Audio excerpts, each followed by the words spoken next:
Buenas tardes, en esta ocasión venimos a exponerles sobre el mesencéfalo y el tálamo. Nuestro equipo está conformado por Kaylin Vesga, Ángela Espitia, Carolina Rodríguez y mi persona, Camila Parra. El mesencéfalo o cerebro medio es una estructura cerebral muy importante, ya que esta es la que participa en algunas de las acciones controladas por el sistema nervioso central, por lo que se estima que una alteración en esta estructura podría concluir en un deterioro de la calidad de vida de la persona afectada. Ubicación. El mesencéfalo es una estructura del cerebro ubicada en la región media del tronco encefálico, entre el bulbo raquídeo y el diencéfalo. Las funciones del mencéfalo son la regulación del movimiento ocular, audición y procesamiento auditivo, la regulación de la conciencia y la vigilia, la regulación de la temperatura corporal y la respuesta hacia el estrés y hacia el peligro. Estructura interna, los pedúnculos cerebrales, que básicamente se dividen en tres, que sería el cerebral superior, que transporta información desde la corteza cerebral hacia otras partes del cerebro y la médula espinal, el pedúnculo cerebral medio, que conduce señales entre la corteza cerebral y el cerebro relacionados con el control motor y todo lo que tiene que ver con la coordinación, el pedúnculo cerebral inferior, que facilita la comunicación entre el tronco encefálico y el cerebelo, principalmente en funciones relacionadas como con la postura y el equilibrio. Vamos a hablar sobre el techo, que son colículos superiores relacionados con la visión y colículos inferiores, que es con la audición. El tegmento, que es la región central que alberga estructuras como la sustancia negra, la formación reticular y núcleos motores. Y vamos a hablar sobre la porción de pie, del pie.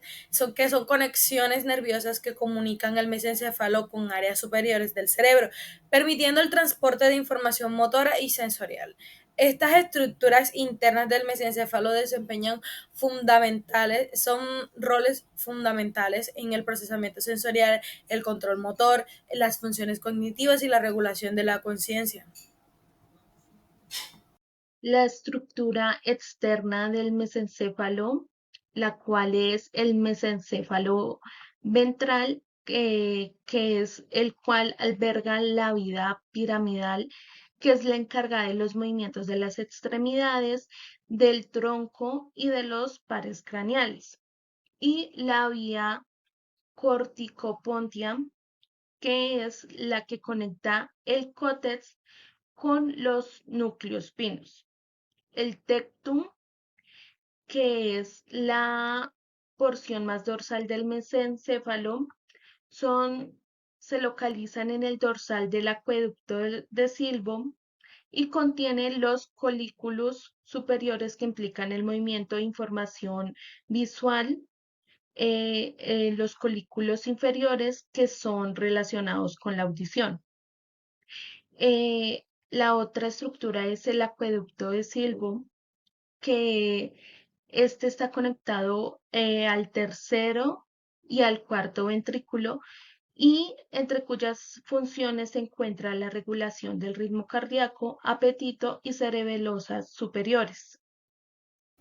Correlaciones clínicas, síndrome del Benedict. Vamos a hablar un poco sobre este síndrome, que básicamente es una afección neurológica poco común que involucra daño o lesión de la región del mesencéfalo, específicamente en el área del núcleo rojo y en el tracto cerebroso central. Esta lesión puede ser causada por eventos como accidentes cerebrovasculares, tumores, infecciones o cualquier trauma. En el síndrome de Benedict, los síntomas más frecuentes son una parálisis del movimiento ocular hacia arriba y hacia abajo, una inclinación de la cabeza hacia el lado de la lesión. El tálamo es una estructura bilateral que abarca la mayor parte del encéfalo. El tálamo tiene forma alargada en sentido anteposterior y posee esta forma general en una longitud aproximada de 4 centímetros en la mayoría de las personas. Las caras mediales de los tálamos están conectadas por una adhesión intertalámica, pero no está claro si tienen fibras que cruzan de un lado a otro. Por ese motivo no lo llamamos comisura. Desde un punto de vista funcional, el tálamo es de extrema importancia para la integración de la información sensitiva en el sistema nervioso central y para la regulación de la actividad motora, la conciencia, para poder llevar a cabo todas estas tareas armoniosamente. El tálamo se encuentra justo entre la corteza cerebral y el tronco encefálico. Y de hecho podemos decir que el tálamo es la puerta de entrada hacia la corteza cerebral, ya que casi toda la información sensitiva que entra al encéfalo pasa por el tálamo. Desde el punto de vista estructural, el tálamo está en su mayoría compuesto por sustancia gris y contiene hasta 50 núcleos diferentes con solo algunas zonas de sustancia blanca. Los núcleos de sustancia gris se dividen principalmente en un grupo anterior, medial y lateral, por una lámina de sustancia blanca en forma de I, llamada lámina medular medial, que también se conoce como lámina medular interna. También encontramos sustancia blanca en el aspecto dorsal del tálamo en una capa llamada capa zonal, y en el aspecto lateral de la lámina medular externa. Otra estructura externa es el pulvinar del tálamo. Se puede ver que el pulvinar es una pequeña proyección del aspecto posterior del tálamo que se extiende más allá del tercer ventrículo y sobre los colículos superiores. La función pulvinar es tema de discusión, pero se cree que está involucrada en funciones como la visión, el lenguaje, la sensibilidad y el dolor. Inferior al pulvinar encontramos un pequeño resalto, el cuerpo geniculado medial, también conocido como núcleo geniculado medial.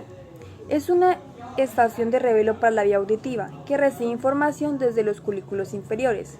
Inmediatamente lateral, ligeramente superior, podemos ver una elevación muy similar llamada cuerpo geniculado lateral.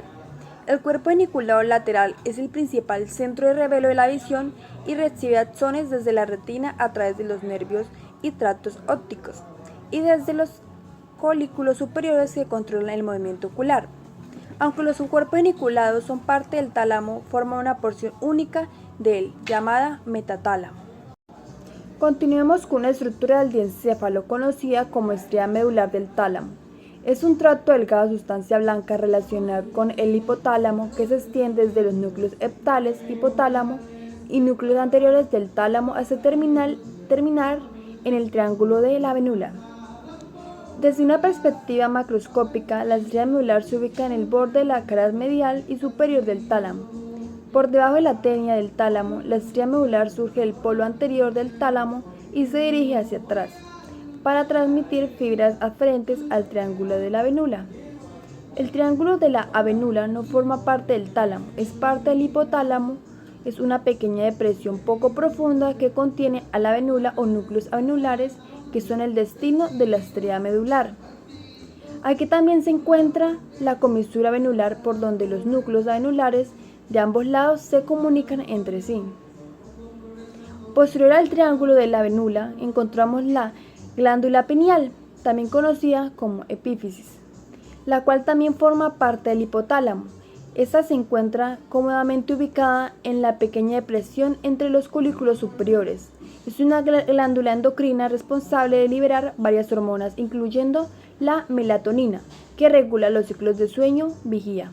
Debajo del tálamo podemos ver esos 4 relieves que son los colículos. Estos pertenecen al mesencéfalo. Inferiores a ellos encontramos a los colículos inferiores, los cuales son la estación de revelo sináptico para la vía auditiva. Las 4 elevaciones se llaman en conjunto techo del mesencéfalo o lámina cuadrigémica y son extensiones posteriores del mesencéfalo. Aún más inferior vemos una pequeña porción de la cara superior del cerebelo. El cerebelo contiene los núcleos que le permiten jugar un papel importante en el control de movimientos. Algunas estructuras subcorticales que limitan con el tálamo son la fisura longitudinal cerebral. Esta estructura marca la división entre los hemisferios cerebrales izquierdo y derecho. Dentro de ella encontramos al cuerpo calloso. Otro surco que podemos ver es el surco calcarino. El surco calcarino forma un plegamiento hacia adentro de la corteza cerebral, lo que resulta en un relieve en la pared medial del asta occipital del ventrículo lateral, llamado espolón calcarino. Al tercer ventrículo se ubica en la porción diencefálica del encéfalo y es una cámara estrecha llena de líquido cefalorraquídeo que se encuentra entre los aspectos mediales de los tálamos. Inferiormente se conectan con el cuarto ventrículo, también asociado al sistema ventricular. Encontramos al plexo coroideo del ventrículo lateral y lo justamente lateral al cuerpo del fornis. Un plexo coroideo se encuentra cada uno en los 4 ventrículos del encéfalo y juntos son responsables de la producción de líquido cefalorraquídeo. Correlaciones clínicas. Vamos a presentar un trastorno muy interesante relacionado con el infarto del tálamo, conocido como síndrome del dolor talámico o de Dejerine-Roussy. Inicia como adormecimiento o sensación de hormigueo en el lado opuesto del cuerpo donde ha ocurrido el infarto. Suele ser en la mano, con el tiempo puede convertirse en dolor intenso, persistente e intolerable, desencadenando por poco o ningún estímulo. Otro síntoma es que el dolor no cede con el uso de analgésicos comunes. El diagnóstico se obtiene a través del examen físico, neurológico y mediante imágenes obtenidas con técnicas como tomografía, resonancia magnética o angiografía del encéfalo. Muchas gracias por su atención y esperamos que este video haya sido de su agrado.